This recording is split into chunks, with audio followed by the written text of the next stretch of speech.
Hello, welcome dear students, how are you all? I welcome you to the class of biology. Dear students, please report your attendance and we are beginning right away. Students, please report your attendance. And so we will begin right away. Centers, please report your attendance. I want you to just quickly report your attendance. And please settle down quickly, because we have a lot to do. Okay, thank you, Taming Long students. Other centers also, please report your attendance. Please do that quickly. Shillong and Itanagar, I believe, you haven't reported your attendance, right? So please do that quickly. Please do that quickly. Okay, so all right. The Shillong students, please report your attendance and please settle down quickly. Please settle down quickly. Okay. I'm waiting for you all to just get settled. Yeah, please call everyone who is outside the class. Please do that. I'm just waiting for you all to get started. All right, so we are here. Now let's get back to where we had left in the last class. Yesterday I was telling you about the steps of photosynthesis, and regarding this we have covered quite a lot. I'm sure you, yeah, okay, Shillong students, where are you all? Nobody's in the class yet. Okay, I hope you had started earlier. Anyway, I'll begin. So we have done quite a lot regarding photosynthesis. I told you about photosynthesis, the subsequent steps of photosynthesis. So we have completed the light reaction, we have completed the dark reaction. In dark reaction we have completed the main part, which is the C3 cycle, and regarding the plants in which C3 cycle is not presented directly, we have the C4 plants and the CAM plants. Shillong students, please settle down. Yeah, finally you are inside. Please call the others back also. Yeah, please call the others back as I can see that they are not in the class. I can see your bags. Yeah, please call the others quickly. Alright. So we have completed the reactions of C3 cycle, the Calvin cycle that it is called, and we have completed the previous steps of Calvin cycle, which includes making ATP, making NADPH2, and combining all these together, making reduced carbon compounds, and these reduced carbon compounds are basically carbohydrates. So I told you that in this photosynthesis, reduction and oxidation takes place. Reduction of carbon dioxide, oxidation of oxide ion. Basically oxygen, which is in -2 oxidation state, it is converted into 0 oxidation state, gaseous oxygen. So oxidation of water, or basically oxide or oxygen. This is done by chlorophyll, and reduction of carbon compound, which is carbon dioxide, to make another carbon compound, which is carbohydrate, in which it is in 0 oxidation state.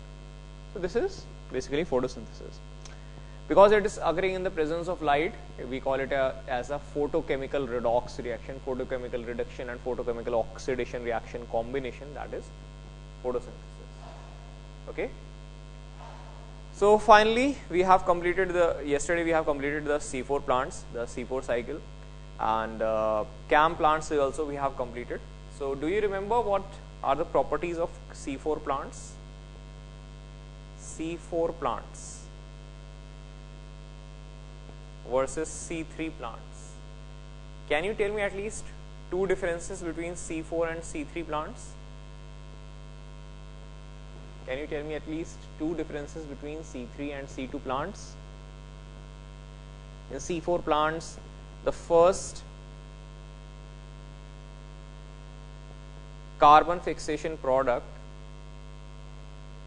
carbon fixation compound is a 4 carbon compound. 4 carbon compound. In C3 plants, the first carbon fixation product is a 3 carbon compound, right? In C4 plants, they have higher photosynthetic rate. They have lesser photosynthetic rate. Yeah, finally Shillong student said hi. I wonder where we had been all this time. Anyway, so 4 carbon compound versus 3 carbon compound, higher photosynthetic rate, lower photosynthetic rate, and among the other things, in C4 plants, carbon is fixed twice, 2 times carbon fixation. 2 times carbon fixation. In C3 plants, carbon is fixed once. Okay, there can be a lot of differences. I can tell you other differences also. In C4 plants, the carbon dioxide compensation point is lower. They can fix carbon dioxide at a lower CO2 concentration. C3 plants require more CO2 concentration. C4 plants have no photorespiration or very less photorespiration. C3 plants have a lot of photorespiration, that is lot of wastage of energy. C4 plants require 30 ATP, 12 NADPH2 for making 1 glucose. C3 plants on the other hand require 18 ATP, 12 NADPH2 to make 1 molecule of glucose. C4 plants, they are quite less in number. C3 plants are more numerous. Alright, so all these things. So there can be a lot of differences. I have told you some very few. Alright, so you can do all this by yourself also. So let's continue from where we left off. You can write all these differences by yourself. Differences between C4 and C3 plants. Okay, so I am continuing the main part. Okay, so you write all these differences by yourself. That I have already told you what are the major points of differences between the C3 plants and the C4 plants. Alright, so CAM plants are another category of plants. They have scotoactive stomata. Scotoactive stomata refers to stomata which are active only during the night time, alright, and in the daytime they remain closed. And then we have to deal with last part of photosynthesis today, that what is photorespiration.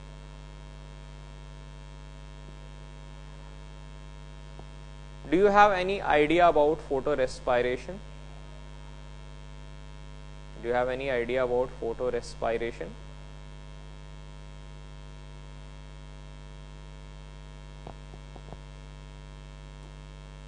Do you have any idea about photorespiration?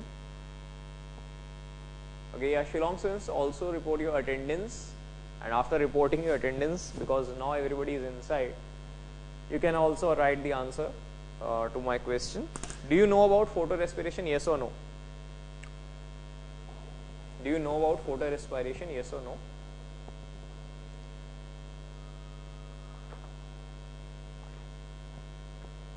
No one? You don't want to answer what's photorespiration? Yes? Photorespiration is a wasteful process in which energy is wasted because the carbon dioxide which has to be fixed, instead of fixing it, the plant liberates carbon dioxide. It wastes the 5 carbon compound that it has to make something else. Alright, so because you are not answering, let me write it down by yourself. Sorry, myself. Okay. What is photorespiration? Let's take a look, and we'll take a look at some reactions. But let's first define the definition of photorespiration. There were 2 scientists, Decker and Teo, Decker and Teo reported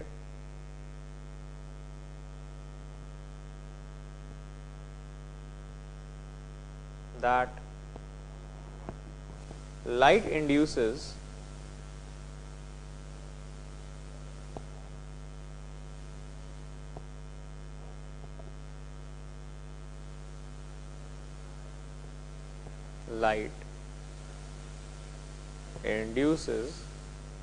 oxidation of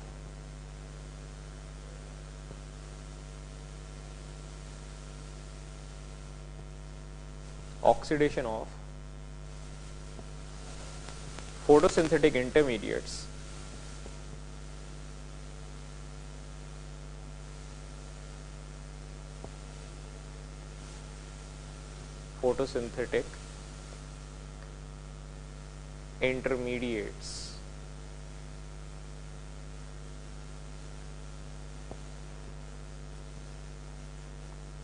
with the help of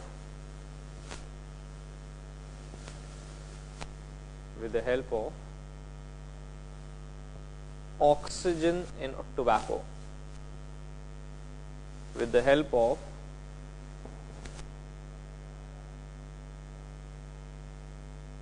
oxygen in tobacco.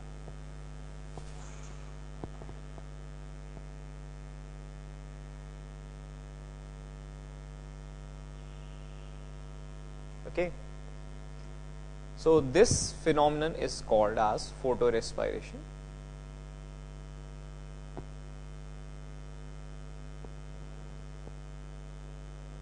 This phenomenon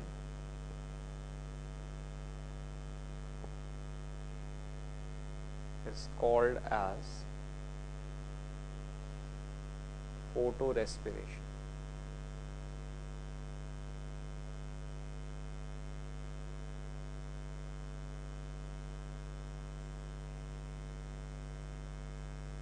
All right.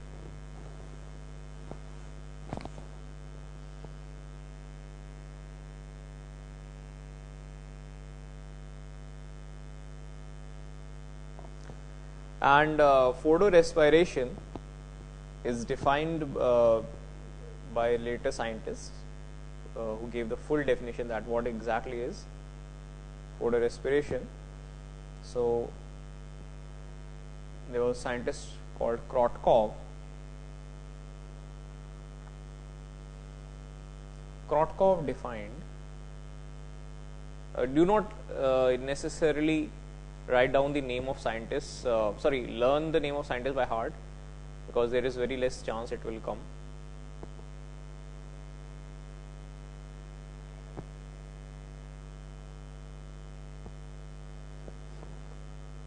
Krotkov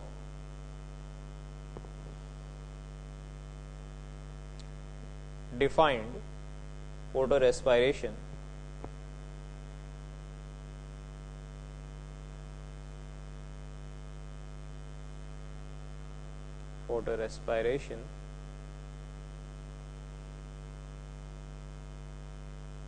as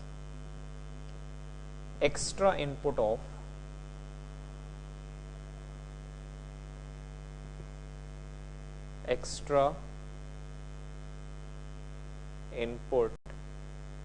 of oxygen and extra release of CO2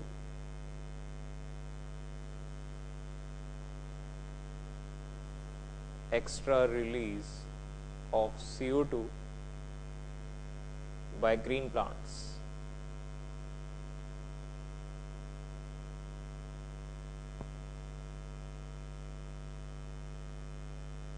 In light.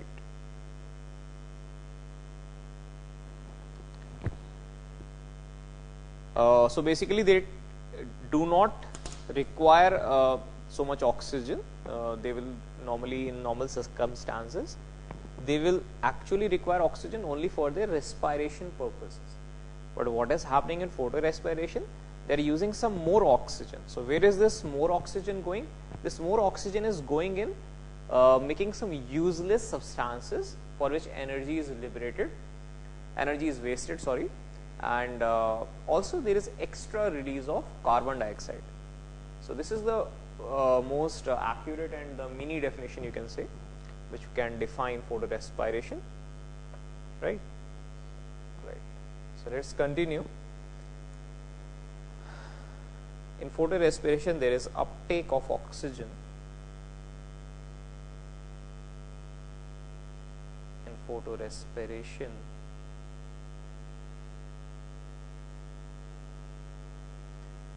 there is uptake of oxygen and release of CO2 in plants.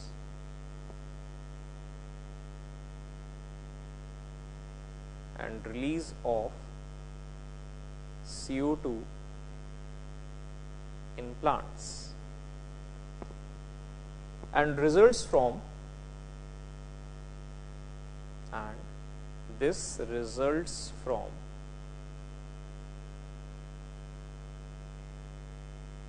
the synthesis of glycolate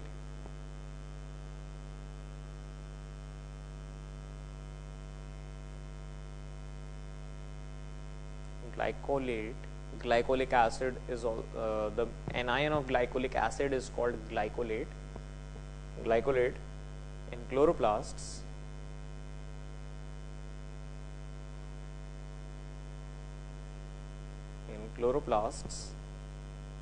and subsequent metabolism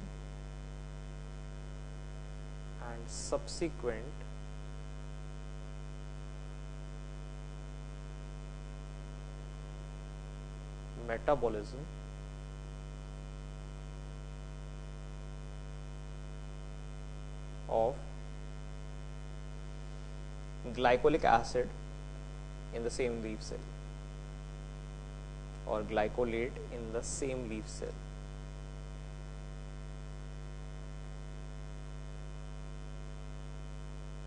Why we do this? Because we do want to regenerate the ribulose biphosphate.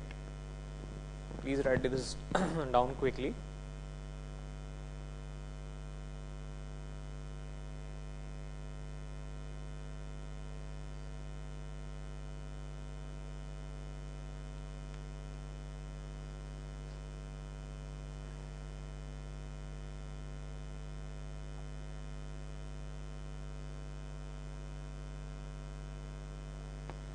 All right. So this is basically photorespiration.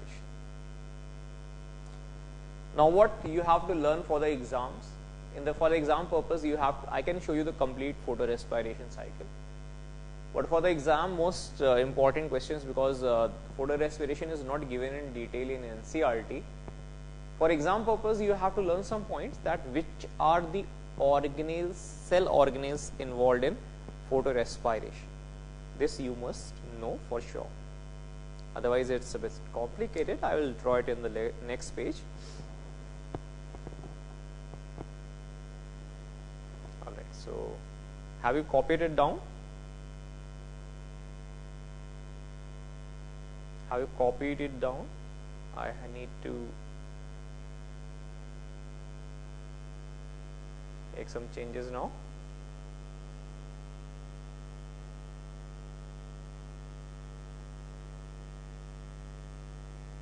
All right.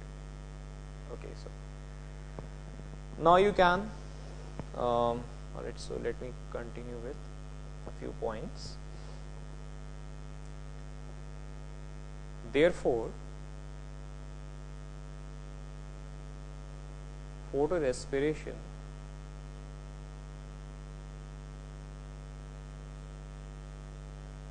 is also called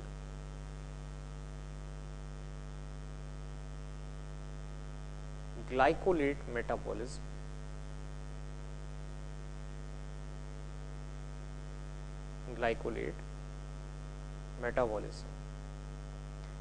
Glycolic acid is a 2-carbon acid, and because it is formed here, so some people also call it as, sometimes also called C2 cycle. We know C3 cycle, we know C4 cycle, Photorespiration is C2 cycle. It's a wasteful process. So this term is used very less, but still it is used in some books. It is written C2 cycle.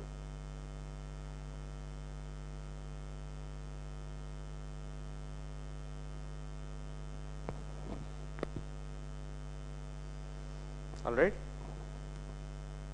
fine. There is loss of energy in photorespiration.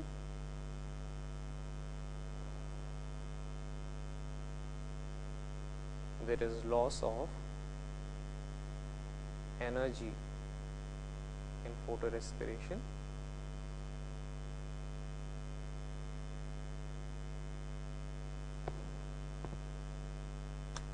There are three organelles which are involved in photorespiration. Three organelles, 3 cell organelles are involved in photorespiration.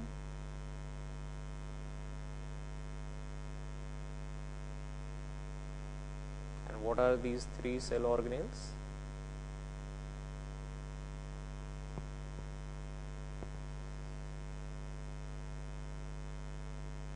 Chloroplast,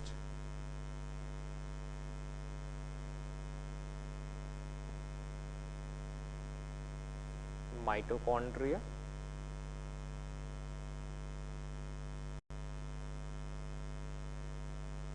and peroxisome.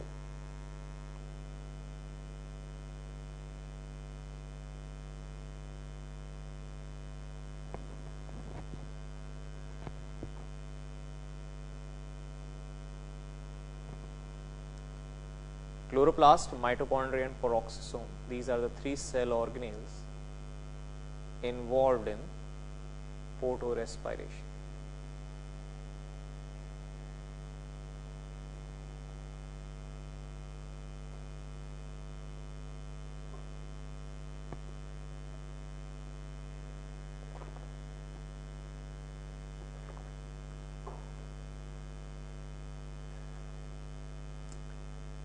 So after these 3 cell organelles, now we will write down the sequential steps in which photorespiration is taking place. So let's write them down now.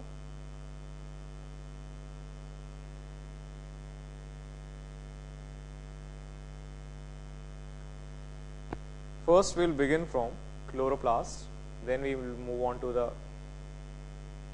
next cell organelle, and finally we will continue with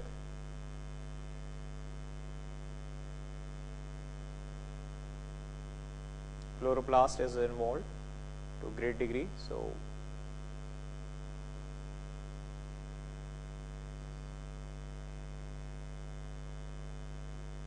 I'm drawing it with green color so it becomes easier to identify also. Chloroplast followed by second cell organelle, I am calling it peroxisome.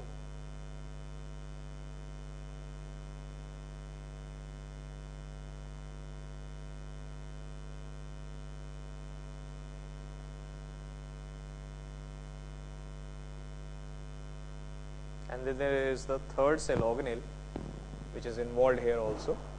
It's the mitochondria.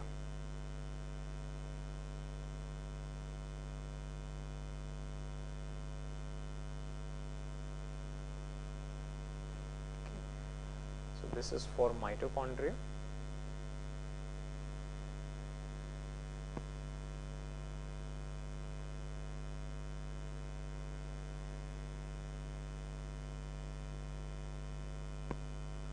And then this is peroxisome.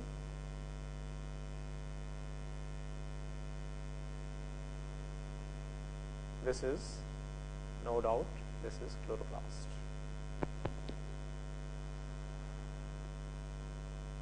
So 3 cell organelles are here. It's a complicated sequence of steps, and the steps, if you are not able to learn all these steps, then that is also fine. I'll mark some steps, especially there are 2-3 steps of importance only. At least try to learn them. If you do not remember the rest of the others, it's okay. So what is happening here and how it is starting off. Ribulose 5-phosphate or RUBP, instead of interacting with carbon dioxide, it interacts with oxygen. So instead of going in the C3 cycle by taking carbon dioxide, it accepts oxygen. The enzyme responsible for this change is none other than Rubisco. This is a very important cell reaction. You must definitely learn this. And on interacting with the Rubisco enzyme, it makes, Rubisco is a 5-carbon compound. So RUBP is a 5-carbon compound. So it will break into 2 compounds of one containing 3 carbon, other containing 2 carbon. So it breaks down into 2-phosphoglycolic acid,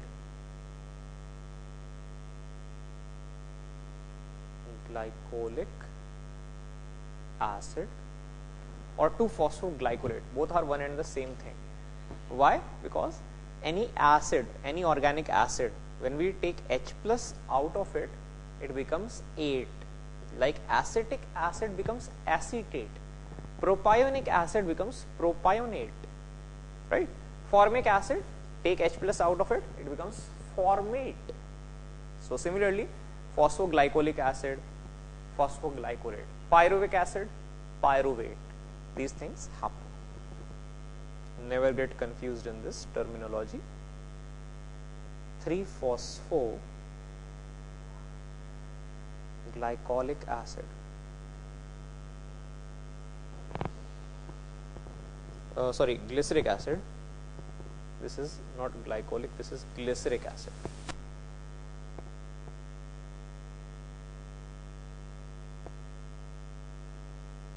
Glyceric acid. Alright.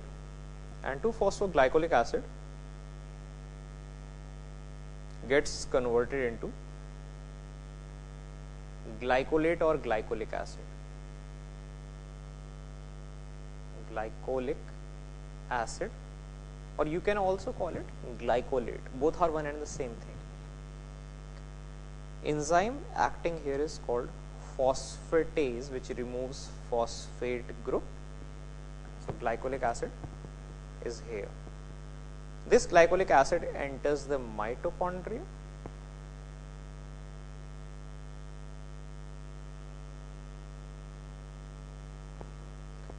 and this glycolic acid is later converted into glyoxylic acid.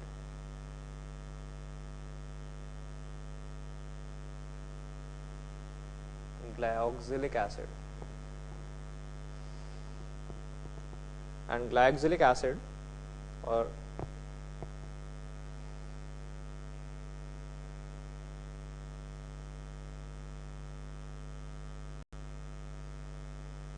this gets converted into hydrogen peroxide. This decomposes later into 2H2O plus oxygen.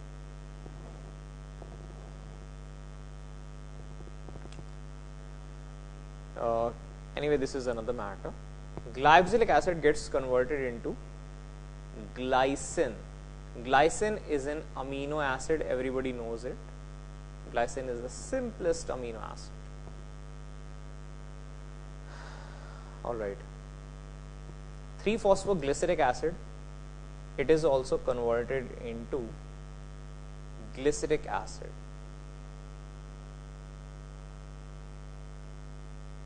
Glyceric acid.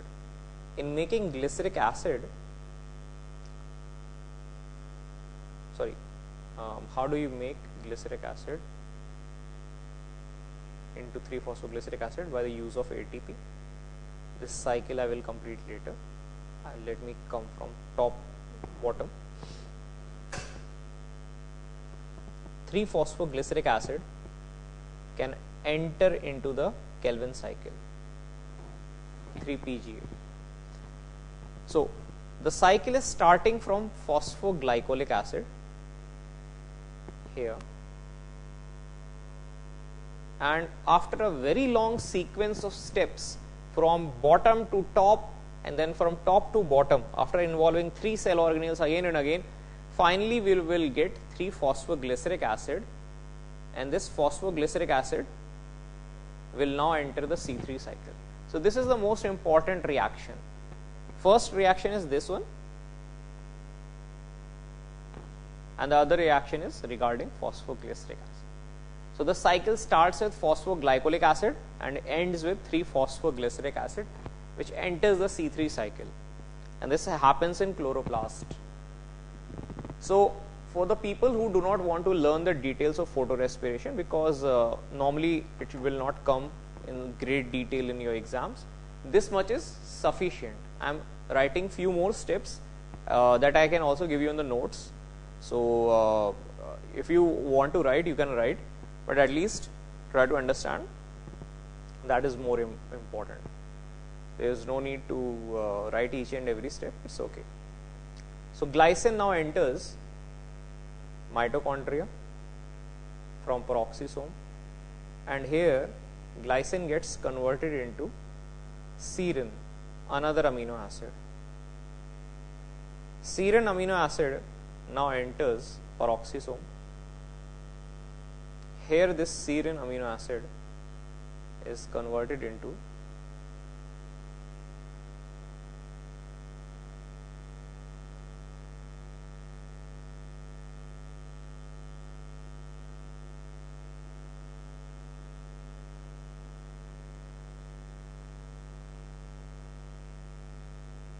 serine.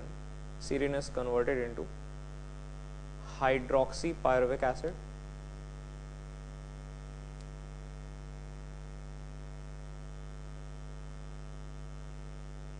hydroxypyruvic acid.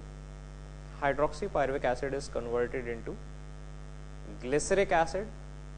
Glyceric acid enters chloroplast again, converted into 3-phosphoglyceric acid, and this is how the cycle ends. So there is a long sequence of steps, right? And few more things you can add here. Actually the cycle is very short, but for some people it might be very difficult. They have to learn a lot of things here. Carbon dioxide is liberated, ammonia is liberated, and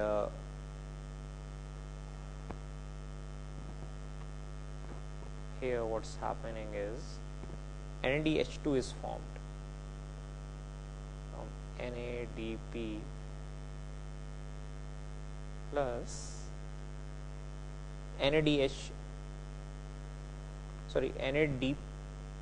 not NADP plus, NAD plus, NAD plus, NADH2 is formed here.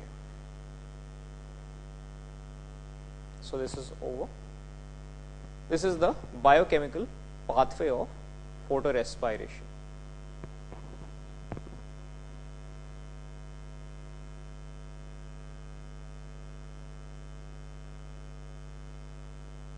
So basically we want to make glyceric acid, then we come back to 3-phosphoglyceric acid, and 3-phosphoglyceric acid is a component of C3 cycle. Everybody knows 3-phosphoglyceric acid is formed when RUBP accepts carbon dioxide, right?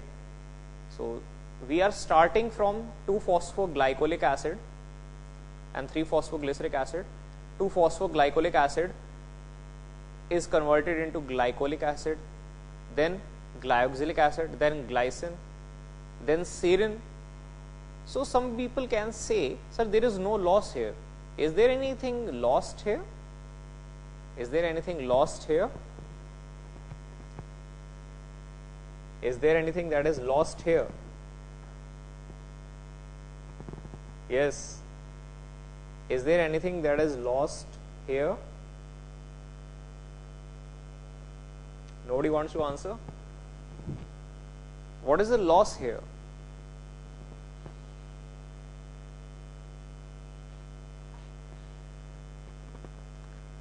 Okay, there is a loss of single carbon dioxide. See here carefully. This molecule is being lost. This molecule. Alright. So basically you have to make up for this one loss of carbon dioxide molecule. That is why, so the only thing some people need to learn is there is one molecule of carbon dioxide lost in decarboxylation in mitochondria, and for that some energy is lost forever. Okay, and the plant needs to make fresh food, new energy. Ultimately we can regenerate 3-phosphoglyceric acid, we can regenerate RUBP. For this there is a lot of energy expenditure, lot of energy expense is happening here. Okay, so most of the people can learn the actual reactions as chloroplast. That should be more than sufficient for your exams. Okay, and at least try to remember that there are 3 organelles involved. So this is been asked in examination, that which are the 3 cell organelles involved in photorespiration. That is why I have marked it separately. The 3 cell organelles involved in photorespiration. What are they? At least try to remember this. This is asked in NEET examination. Then it has also been asked that what is glycolate metabolism and where is glycolic acid formed. Please remember, where is glycolic acid formed? Site of glycolic acid formation, chloroplast. 3 organelles will be given in options. What is the correct answer? Chloroplast. So that is why we have to remember these reactions taking place in which cell organelle. They will not ask you the chemical reactions exactly, but they will normally ask you that this product is formed in which cell organelle. So glycolic acid is formed in chloroplast. So now this cycle is complete. I hope you have copied it. So should I move on next?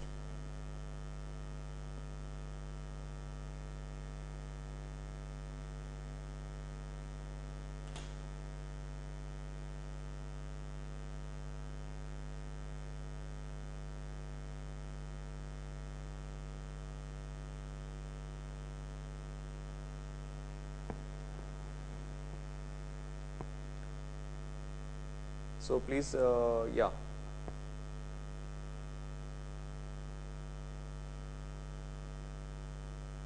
Please do that quickly.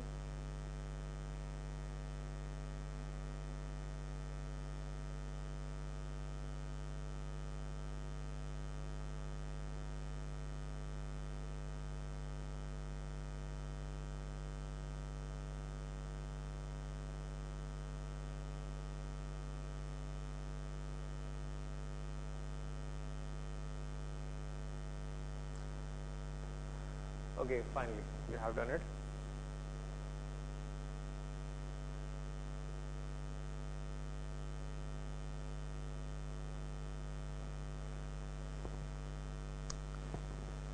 Okay, so this is done. Photorespiration is done. Now finally we have to complete the last part of this chapter, which is Blackman's law of limiting factors. Okay, so yeah, one more thing. What is the importance of photorespiration? You can also write. What is the difference between photorespiration and the other things that you have studied? So let's write it in short regarding the questions that are coming in exams. Importance of photorespiration.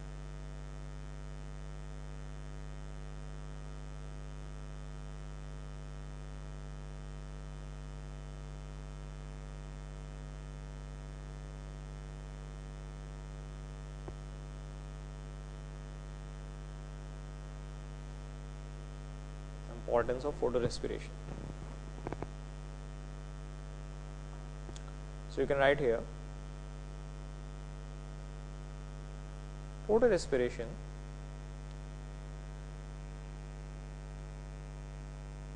is different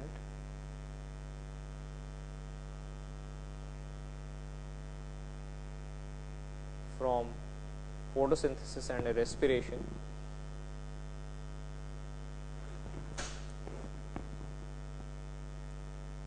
Photosynthesis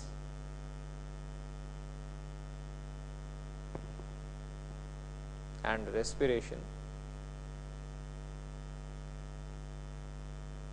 because it does not form actual ATP. There is formation of NADH2, but it's still not considered as part of good yield process, because some substrate is always lost, as it's a wasteful process.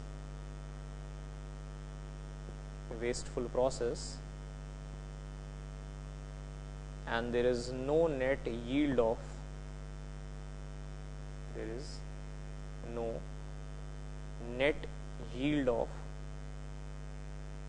ATP or NADH2.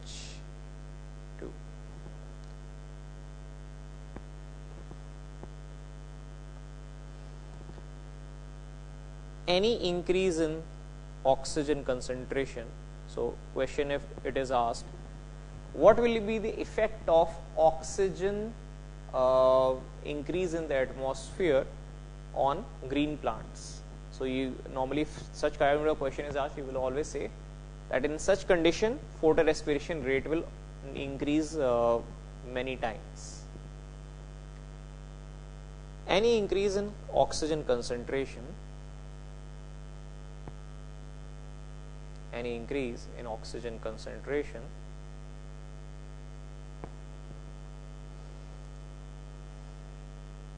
will increase the rate of photorespiration.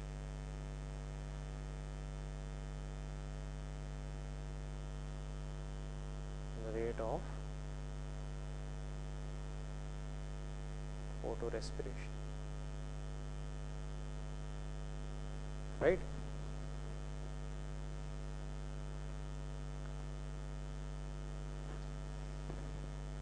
It normally occurs in temperate plants.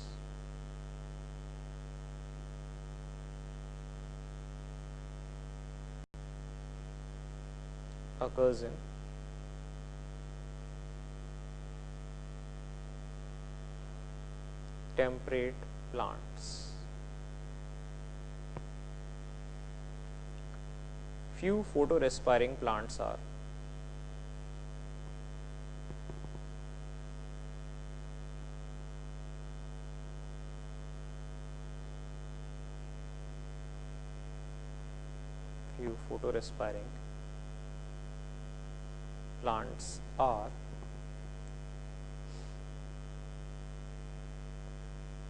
rice, bean, wheat, barley, etc. Mango. Normally all the plants perform photorespiration, but in these plants it is more. And there is a very interesting case. There is one chemical which can inhibit photorespiration. So this can be very useful for your exams. There is one chemical which can inhibit photorespiration. Okay. So there is one inhibitor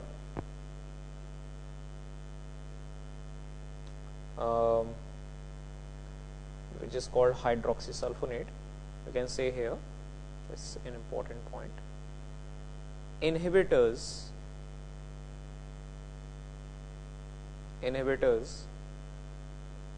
of glycolic acid oxidase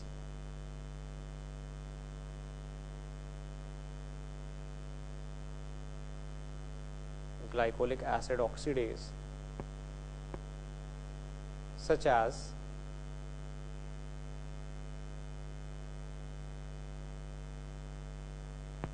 hydroxysulfonates,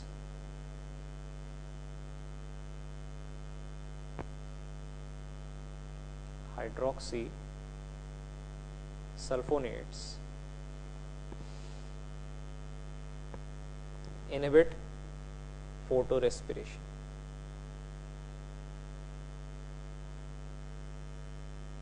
So this compound, which is hydroxysulfonate, it can inhibit photorespiration.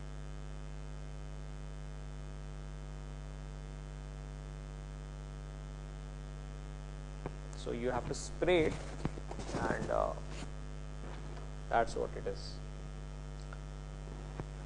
Factors increasing photorespiration, factors causing, favoring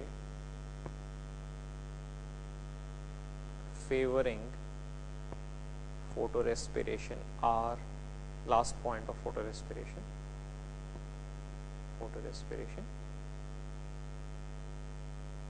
are bright light,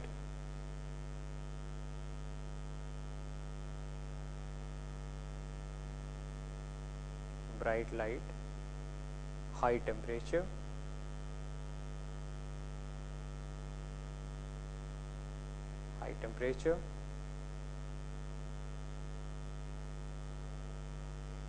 high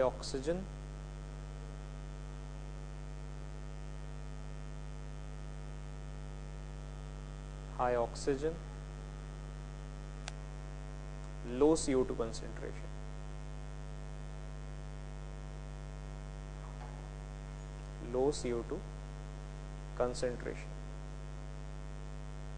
So these are the factors which cause this. Okay.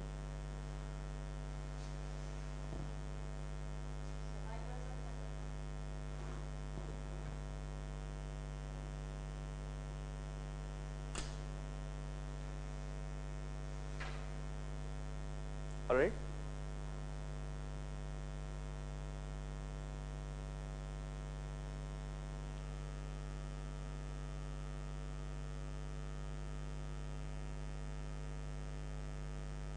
Okay.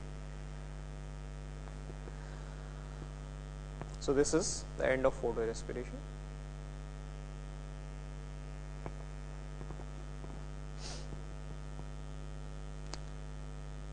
Now we have to write the last topic of this chapter, which is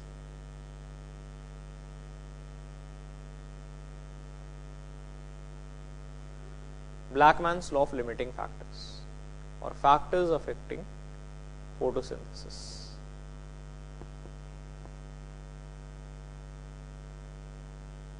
Factors affecting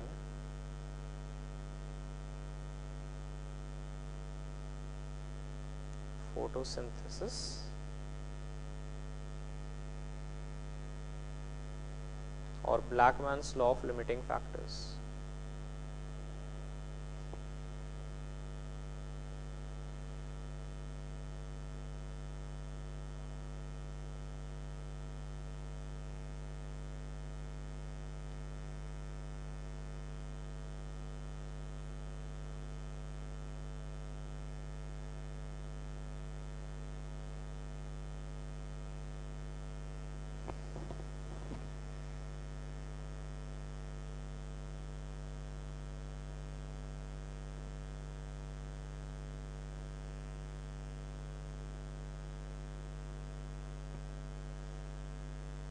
All right. So this is among the last topic of this chapter. So let me explain to you what Blackman's law of limiting factors refers to. Okay, so let me give you a nice example how you can understand this law.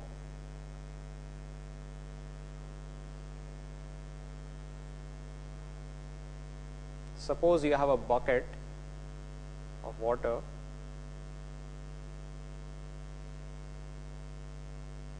Suppose this is a pink bucket and there is a lot of water in it. We are filling water in it. So suppose there is a tap of water here. There is a tap of water here. And it's filling water in this bucket.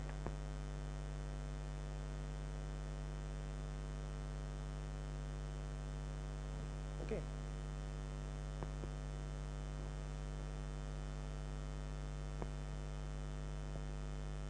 the water is constantly falling down in this bucket, but I have made some holes in this bucket. This is hole number 1, this is hole number 2, this is hole number 3, this is hole number 4. This is hole number 1, this is hole number 2, this is hole number 3, this is hole number 4. Right?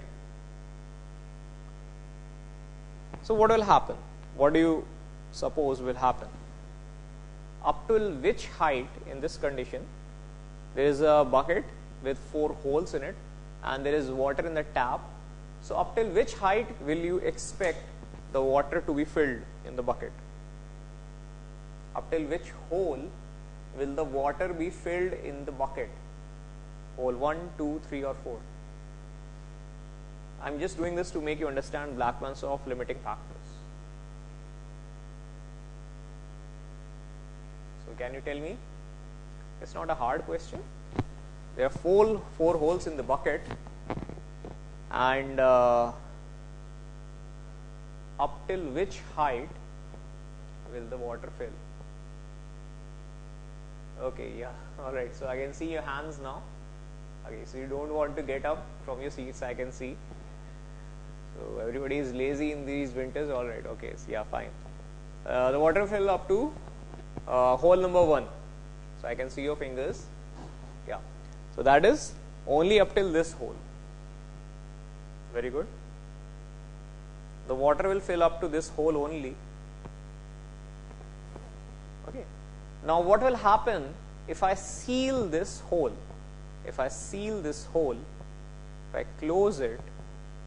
if I close it, then what will happen? I am closing it, I put some M-seal clay in this hole. Now, up till which hole will the water fill? It will fill up to hole 2. Okay. If I close hole number 2, then the water will rise higher and will fill up to hole 3. And if I close hole number 4, the water will rise up till the top. That is right. It will fill up till the top if all the holes are closed. This is the expression of what Blackman's law of limiting factors. According to Blackman, if there are multiple factors, actually there are 4 factors affecting photosynthesis, and we want to calculate which factor is controlling or limiting the rate of photosynthesis, then the factor present in least amount, just like this bucket, the hole which is present at the lowest level, it is deciding how much water is going to fill in that bucket.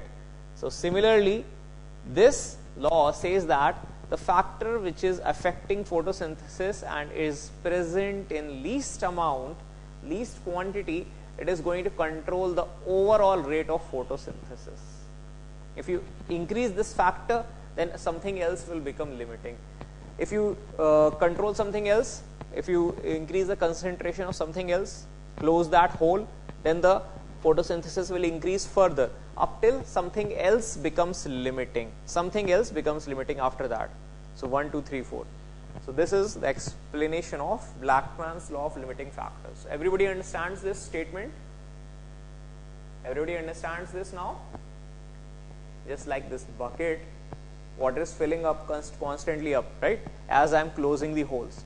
So, Blackman's law of limiting factor says that photosynthesis is controlled by the factor which is present in the least amount.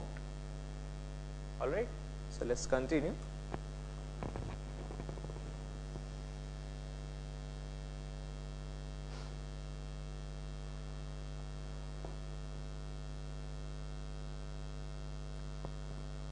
Please write.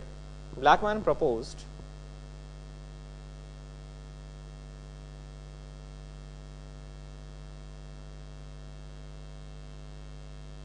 Blackman in 1905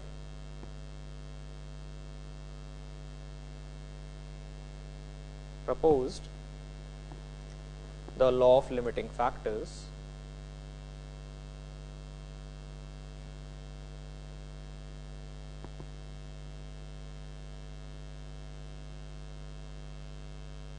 the law of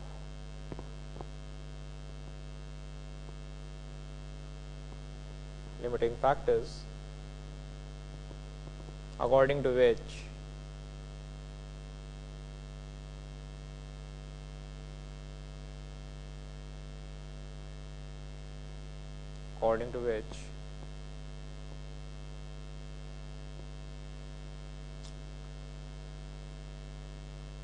and this is the actual statement of this Blackman's law.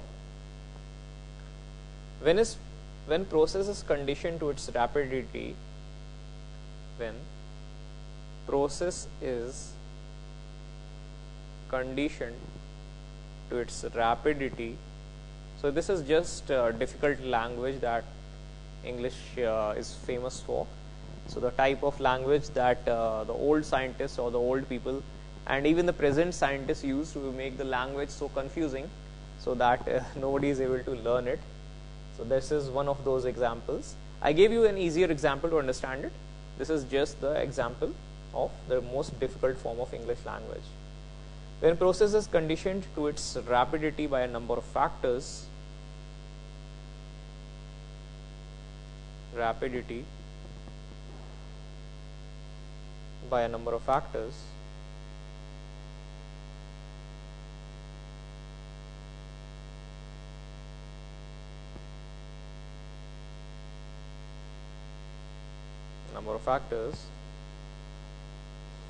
the rate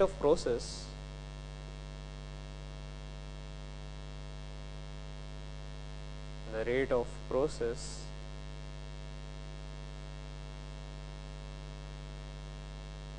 is limited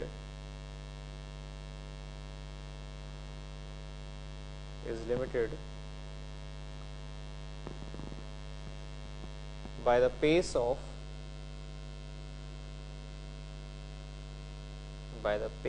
of slowest factor or the factor present in least amount. Normally CO2 is the most common limiting factor in photosynthesis in normal conditions.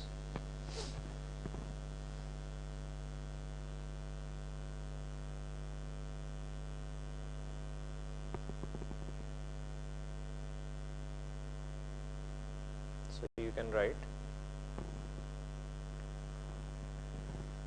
normally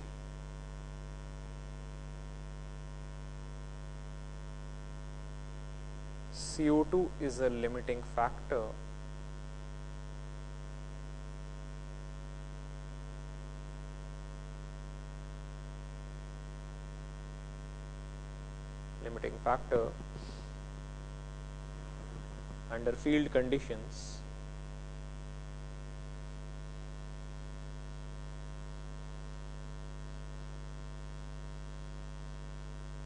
under field conditions particularly on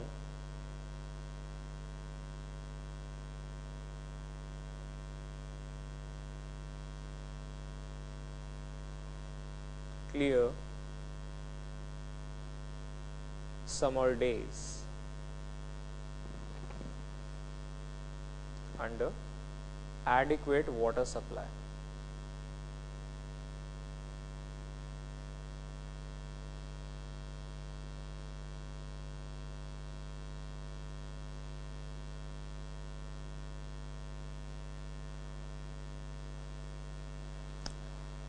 So there is another statement that you need to learn. There is another factor basis called Liebig's law of minimum.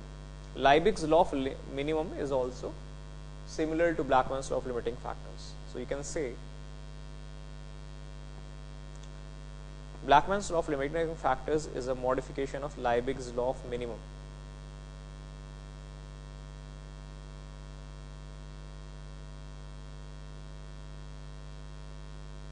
Blackman's law of limiting factors is a modification of Liebig's law of minimum. Just need to learn this statement, nothing else. Do not need to go into the details.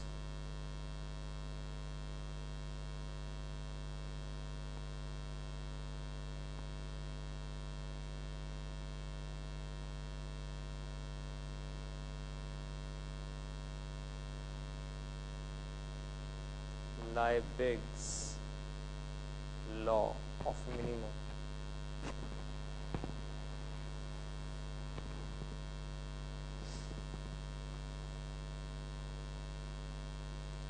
Okay, so finally we can start the individual factors. So I hope you have written it down.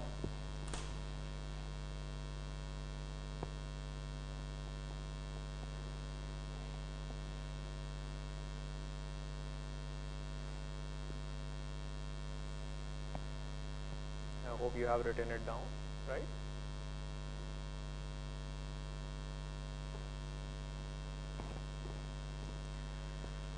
Okay, so let me continue with the factors.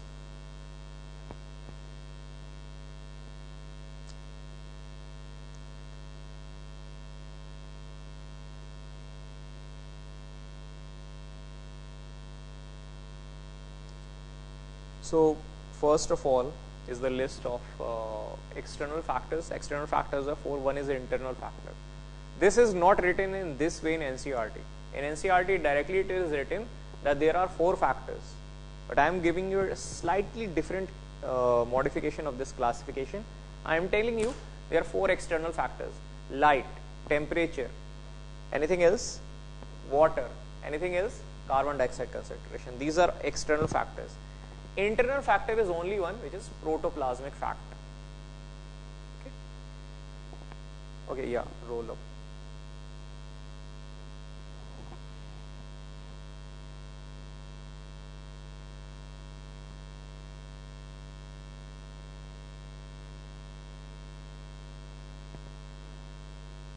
Okay, done.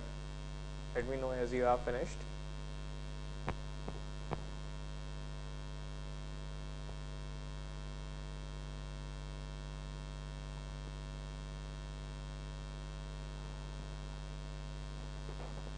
Let me know when you have finished.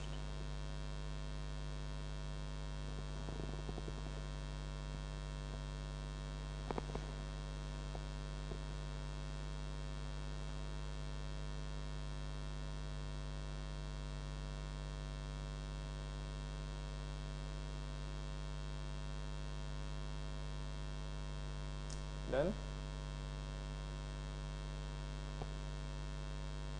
Yeah, I'll just discuss that. Okay, don't worry about it. I'll discuss it. It's protoplasmic factor. Internal factor is protoplasmic factor. Protoplasmic factor is basically known as unknown factor, which affects dark reaction, affects the rate of enzymes. Okay. So sometimes protoplasmic factor is basically unknown or less described factor. That is the only thing about it.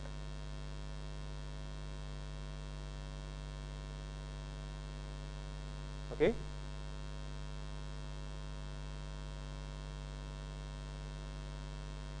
All right, so let's continue.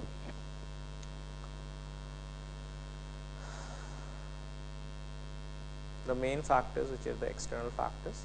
I'm giving you just a slightly different modification of this. There is nothing extremely special, but just a bit of more details. That's what this is about. External factors.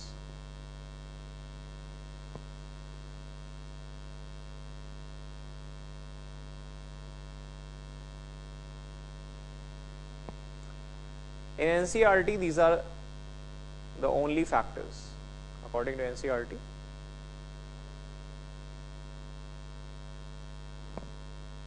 only factors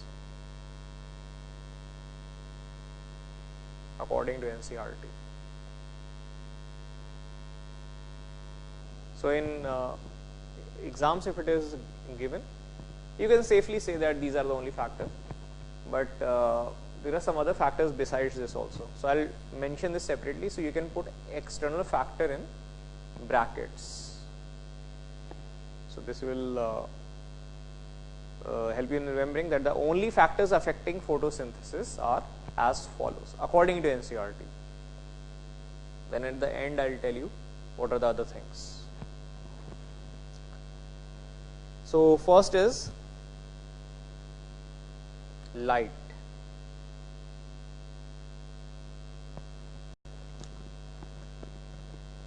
So basically you can say that normally light is not a limiting factor, but for the plants which grow in shade in less light conditions, light can be sometimes limiting. Okay. And normally of the total sunlight, about only of the total visible spectrum, only 2 to 10% light is actually utilized. Rest is wasted, rest is reflected, not used. All right, not used. So you can say here the ultimate source of light in the ultimate source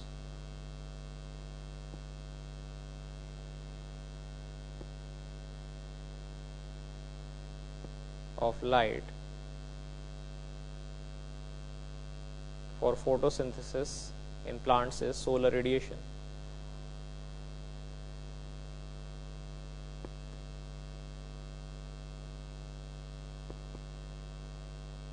In plants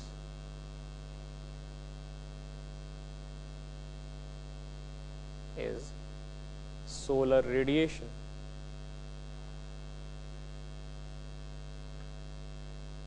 Okay. Of the total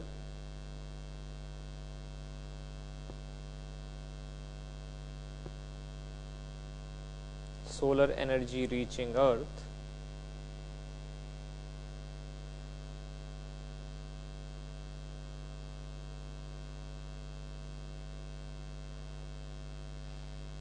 only 2 to 10% is used in photosynthesis.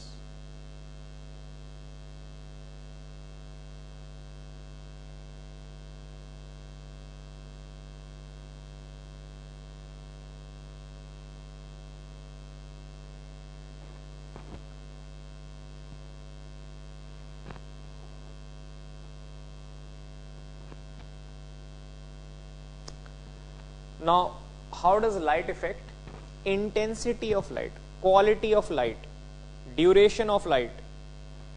All these factors are light temperature, light variations that affect photosynthesis.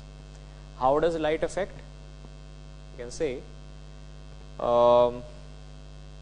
light intensity,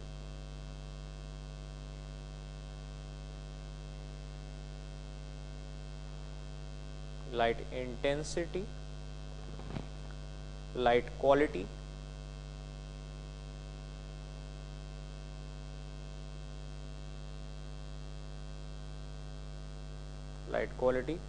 and duration of light,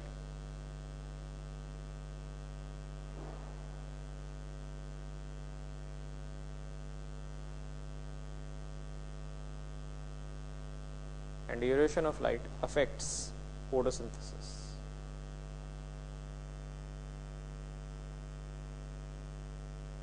What is the light intensity? It is high, it is low, or it is medium, it is optimum. Light quality, what is the quality of light that we are receiving, right? And then there is duration of light. Like what is the duration for which light is reaching the plants? For example, in Russia, the weather can be quite depressing. In Russia, the sun normally, from what I know, it normally rises at 10 a.m.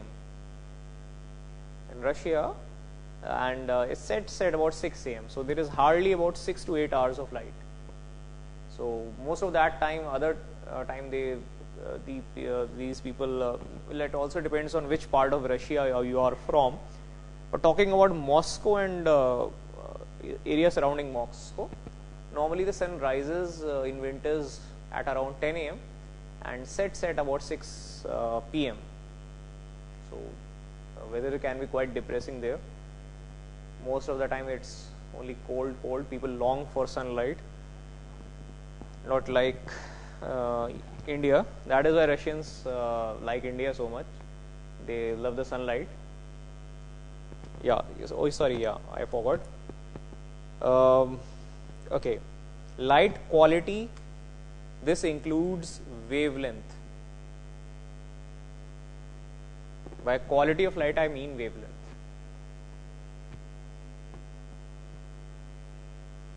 By quality of light I mean wavelength, right? So when I talk about the whole spectrum, that's 400 to 700 nanometer. I hope this satisfies your doubt. Okay. All right.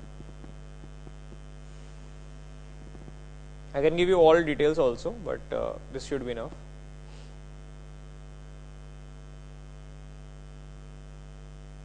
Then we have, after light, okay, after light we have temperature.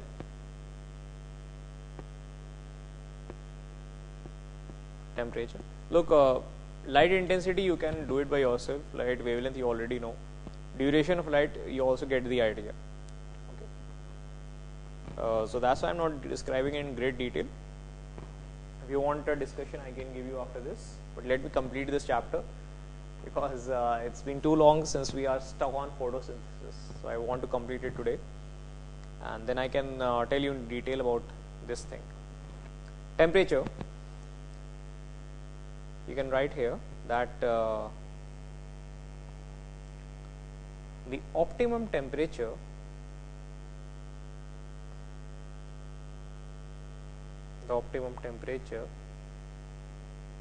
for photosynthesis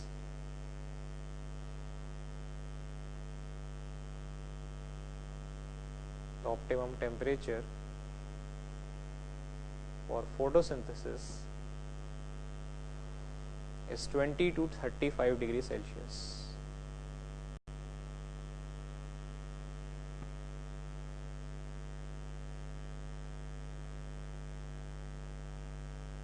To 35 degrees Celsius.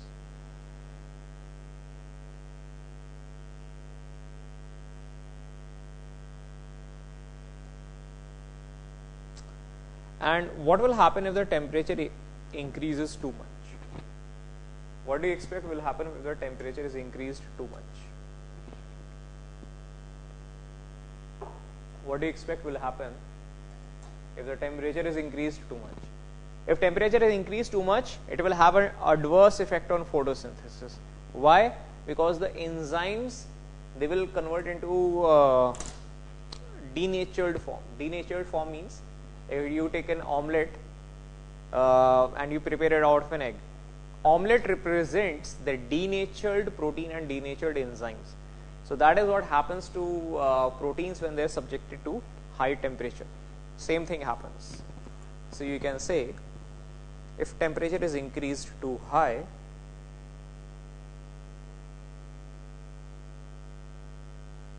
temperature is increased too much,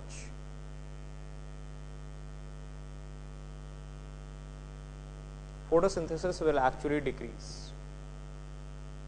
Photosynthesis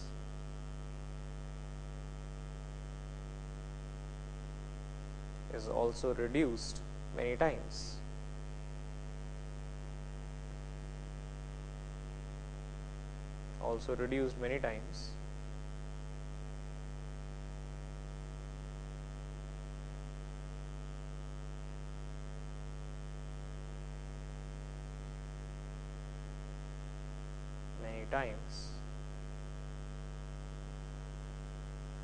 Which is due to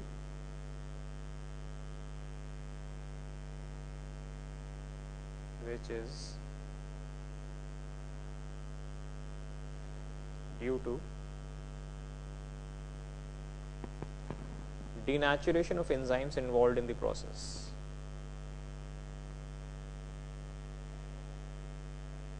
denaturation of enzymes involved in the process.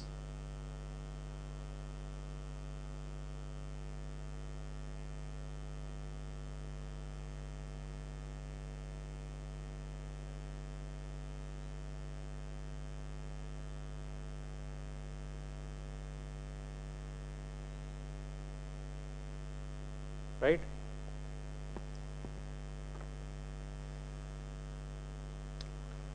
And regarding the exceptions, photosynthesis can happen in conifers at high altitudes. High altitudes have sometimes very increased temperature. Sometimes they have 0 degree temperature or below.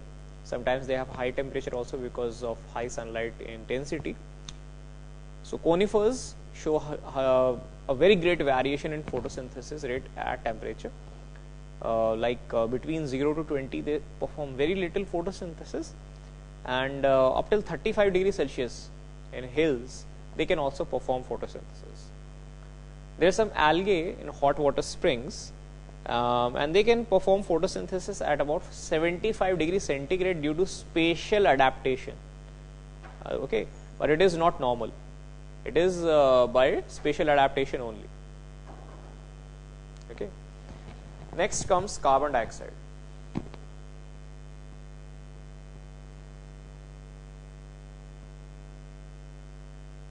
Carbon dioxide.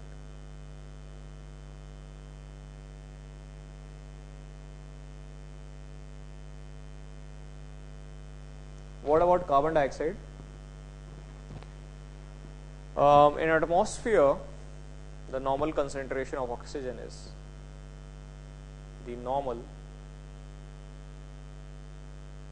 concentration of oxygen, sorry, CO2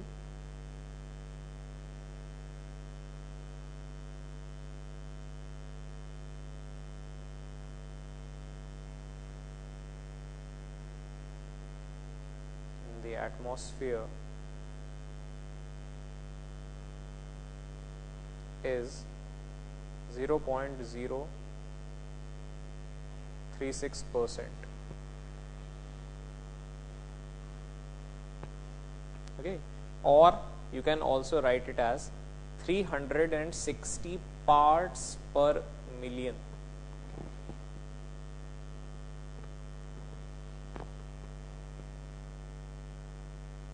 Right? And what will happen to photosynthesis if we increase the concentration of carbon dioxide? So this is to be discussed. If we increase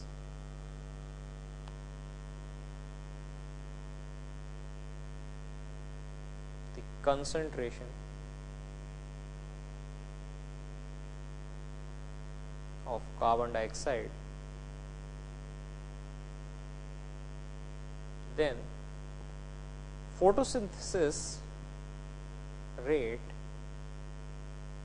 increases in C3 plants.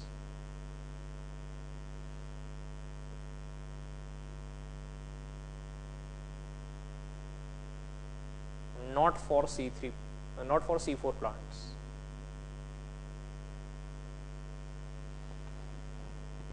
But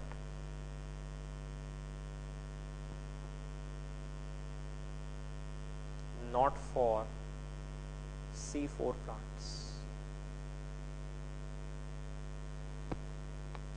In C3 plants it increases, but C4 plants it does not happen. Why? Why do you suppose that happens?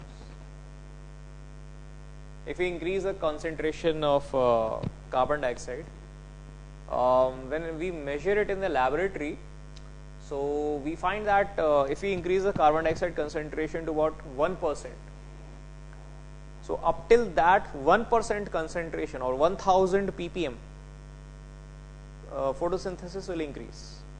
But if we increase it further, it becomes toxic to the plant.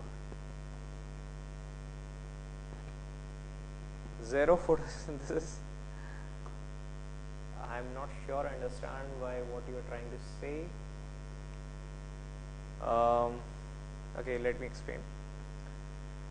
C4 plants are already increasing their carbon dioxide concentration.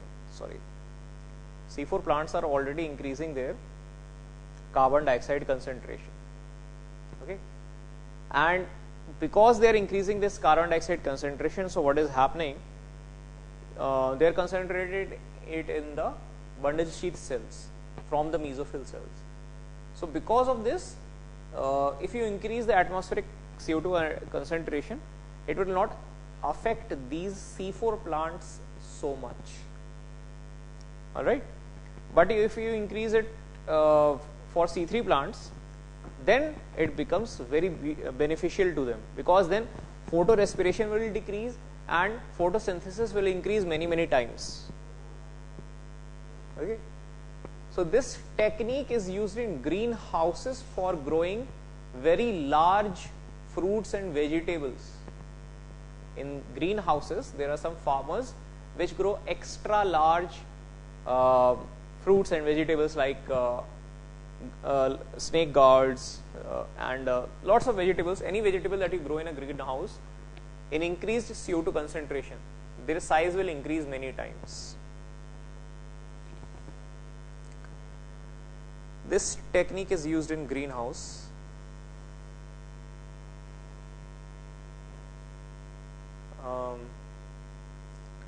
However, the increase in photosynthesis rate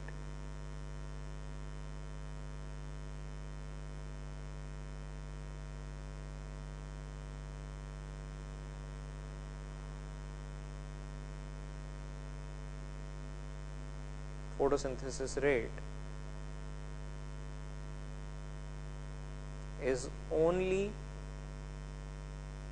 up till 1% CO2 concentration.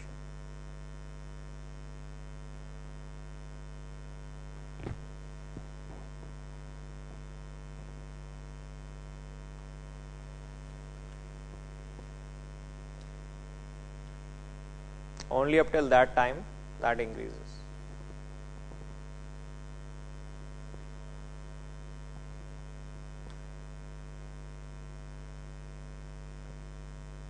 Only up till this time, 1% CO2 concentration.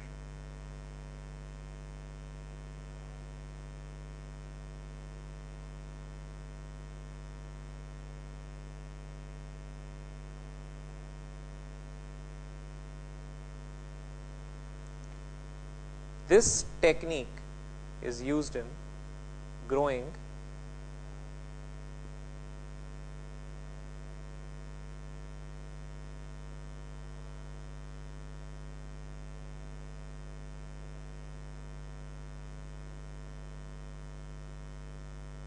crops in or vegetables and fruits in greenhouses.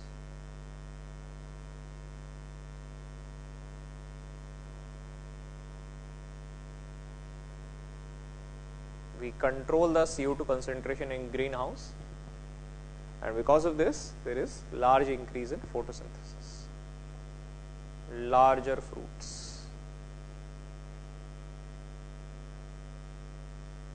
and vegetables.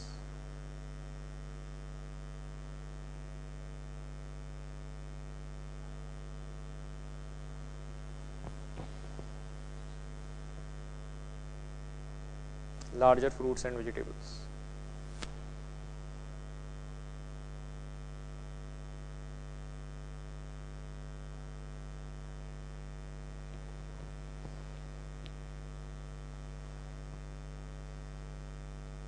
Okay.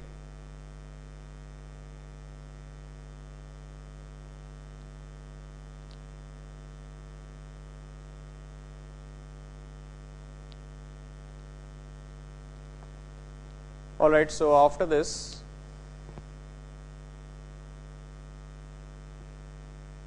there is an important statement that was previously asked in AIMS examination. Now AIMS is merging with NEET, but this has come in the basically AIMS examination. The present atmospheric the present atmospheric CO2 concentration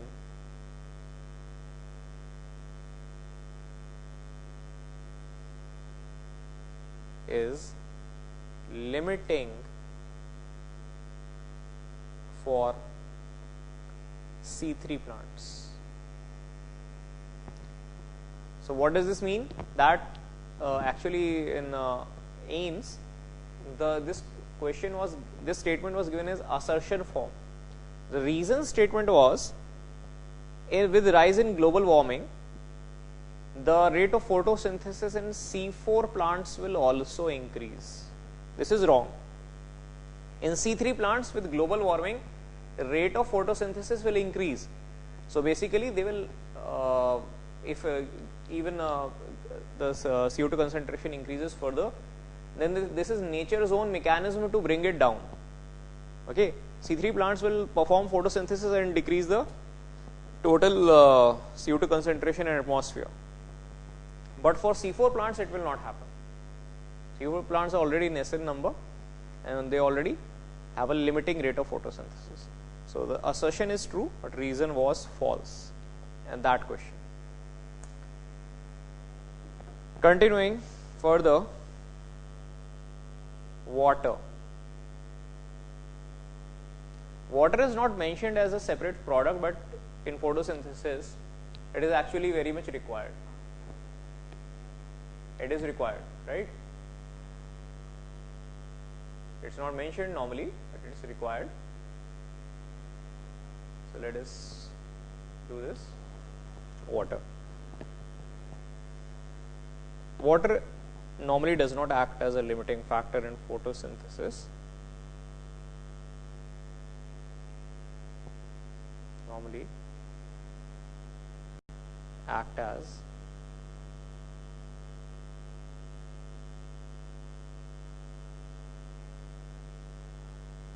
limiting factor in photosynthesis.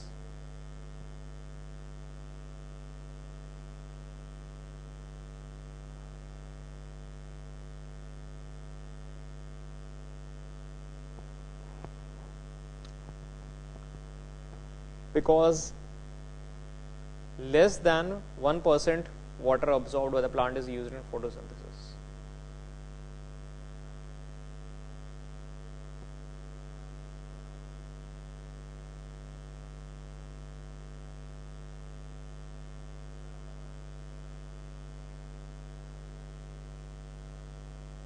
Is actually used in photosynthesis.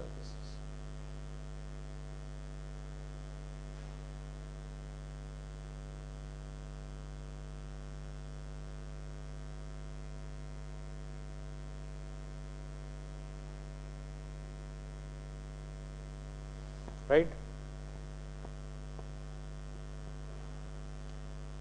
However, if plant is not having a sufficient supply of water, then photosynthesis rate will decrease. But measuring it is very difficult because water is present in high quantity in the plant. However, if plant receives very less supply of water,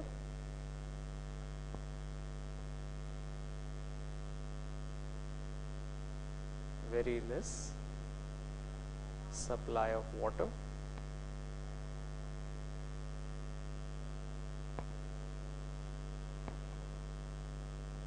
then decline in rate of photosynthesis is observed.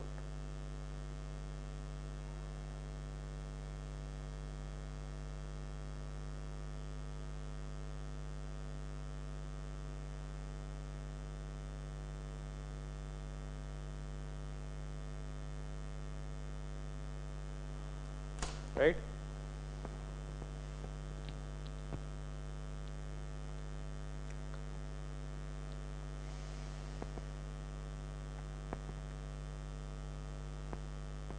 There are some other factors which are not properly mentioned in NCERT.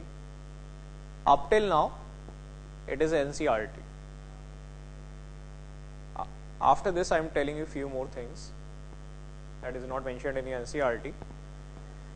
So factor number 5, oxygen.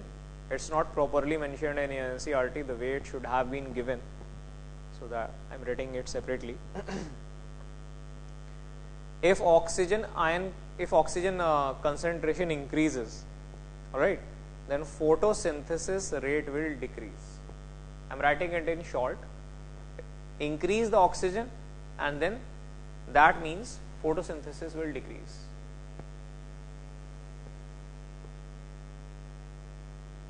Then photosynthesis decreases. Okay.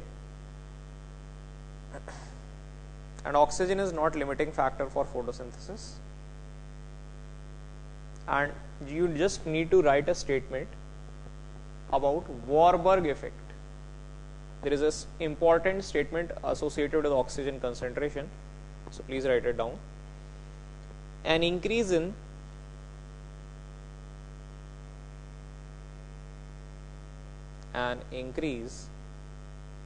oxygen concentration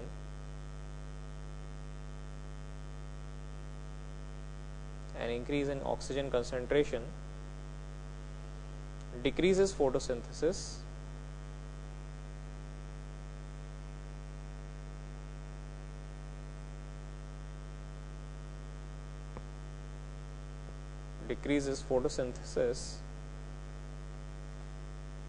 and this phenomenon is called Warburg effect. Phenomenon is called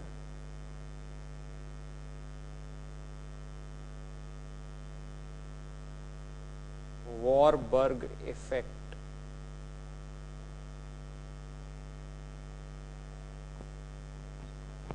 So what is Warburg effect? In one line you can write the answer.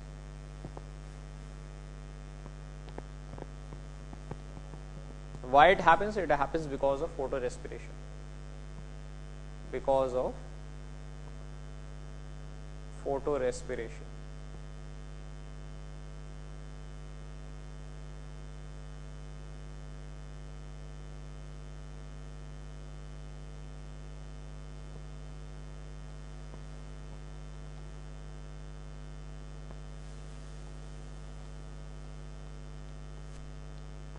Sixth factor is also not mentioned in NCERT. I'm writing it down, it's something else. Pollutants and inhibitors.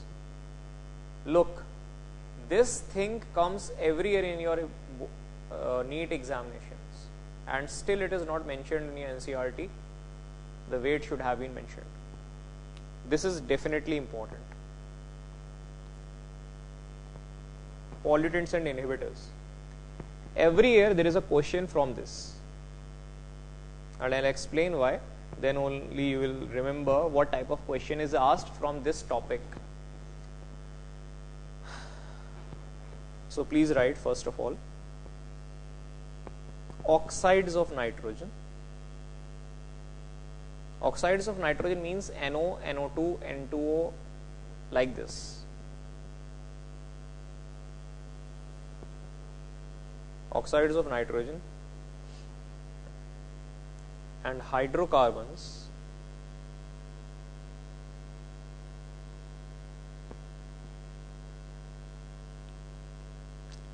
present in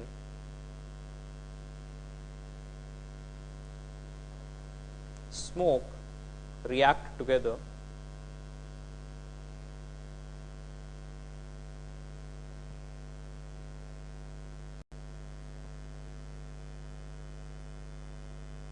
to form peroxyacetyl nitrate,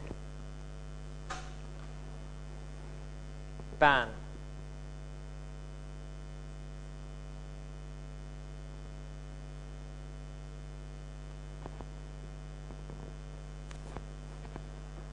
Peroxyacetyl nitrate.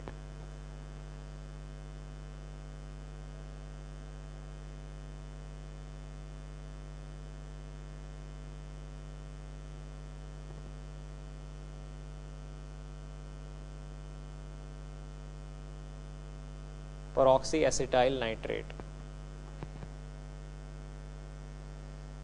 PAN inhibits Hill reaction. Hill reaction means light reaction.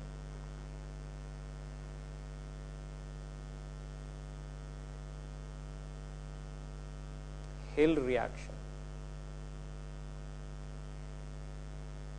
light reaction.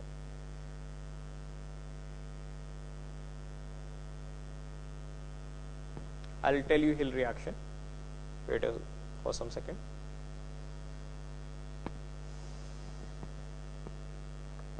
Then there is one more statement that you need to learn. Viologen compounds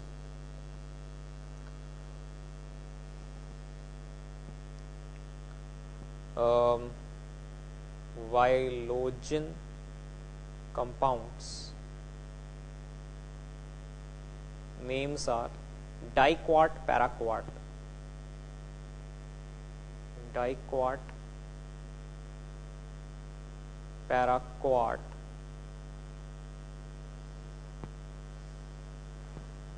CMU,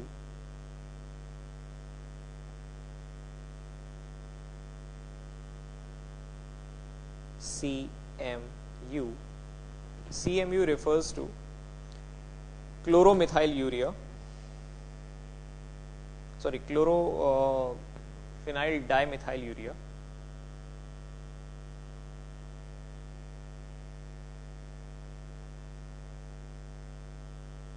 Chlorophenyl dimethylurea, and another compound is called DCMU.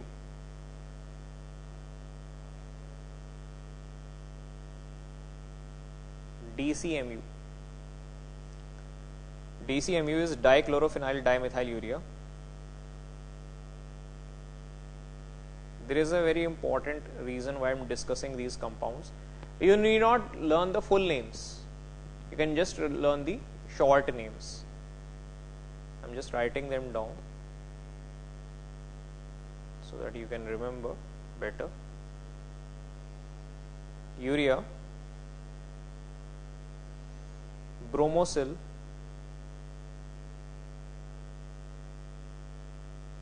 and there is one more compound, atrazine.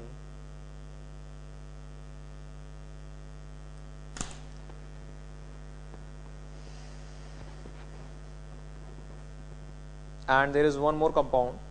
Have you heard of Agent Orange?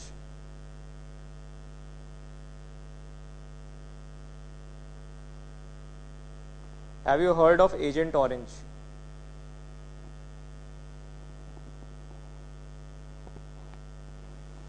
Okay, so I'll wait for it until you finish plant growth regulator. Until and unless I'll put a hold on this. Look, these compounds are actually VD sides. Normally they are used as VD side compounds. These compounds can inhibit light reaction. So they are also used to control light reaction in plants. So when you spray it on plants, what happens is weeds have large surface area of leaves, and weeds have very high absorption rate. So weeds will absorb everything very quickly. So when you spray a poison, it will also absorb the poison very quickly. So this is a poison for all plants, but the plants which will absorb it fastest, they will die the quickest. Other plants, they can survive. Okay, plants which are slow growing, normal plants are slow growing. Weeds grow very rapidly, so they will absorb it very rapidly and they will die also very quickly.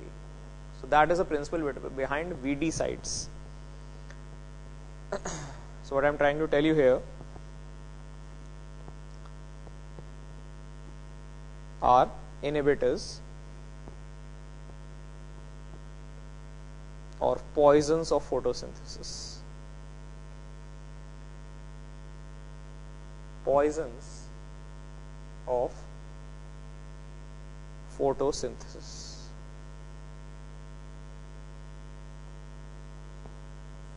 Okay, just a second, Taming Long, just a second.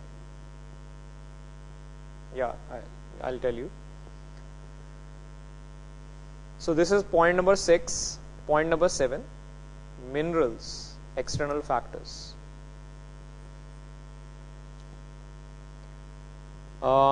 Some minerals are essential for photosynthesis: Mn+2 chloride, magnesium +2, copper +2, iron +2. All these are essential ions for photosynthesis. They are essential for photosynthesis. Are essential for photosynthesis.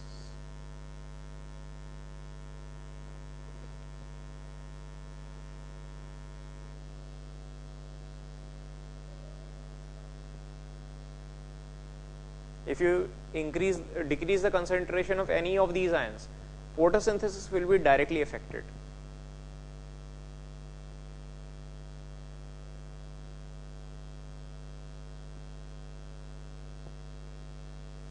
How they affect it? Either they are directly affect photosynthesis or they are necessary for chlorophyll synthesis. No chlorophyll, no photosynthesis. Internal factors. Just write one. Internal factor. Is there any internal factor? Just write there are some undescribed and unexplained phenomenon, and one of that is called protoplasmic factor, which refers to a group of factors which are not properly explored. So that is collectively called protoplasmic factor.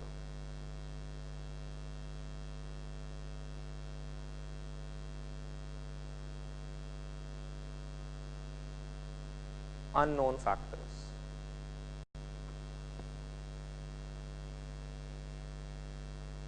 Which are not properly explained by us. That brings us to the end of photosynthesis. Finally, this chapter is complete, and we'll be moving on to respiration in the next class. So complete this quickly.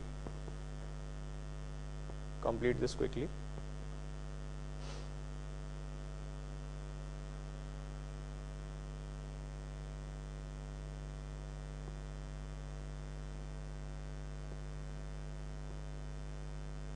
Please complete this quickly. Yeah, okay. So somebody is asking me what is the chapter for tomorrow's test. So for droppers, the thing is, okay. Yeah, I think there was no.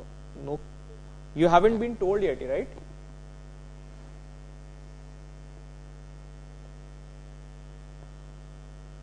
Okay, so yeah, I'll have to tell you regarding this. Look,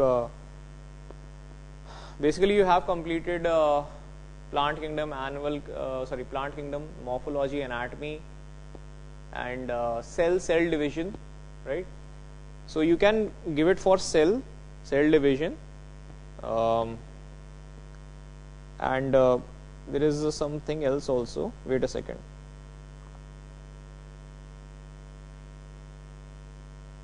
Yeah, so yeah, just give me a second, let me check.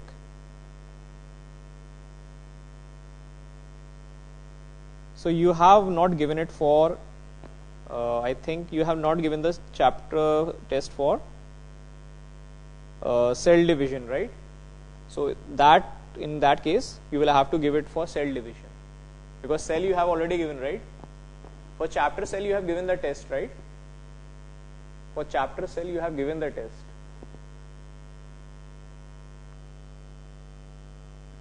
So yeah, so now it will be for cell division. It will be for cell division. Cell division.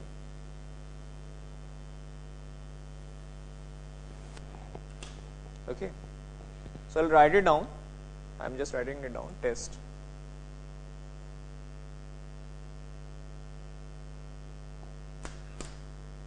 Okay.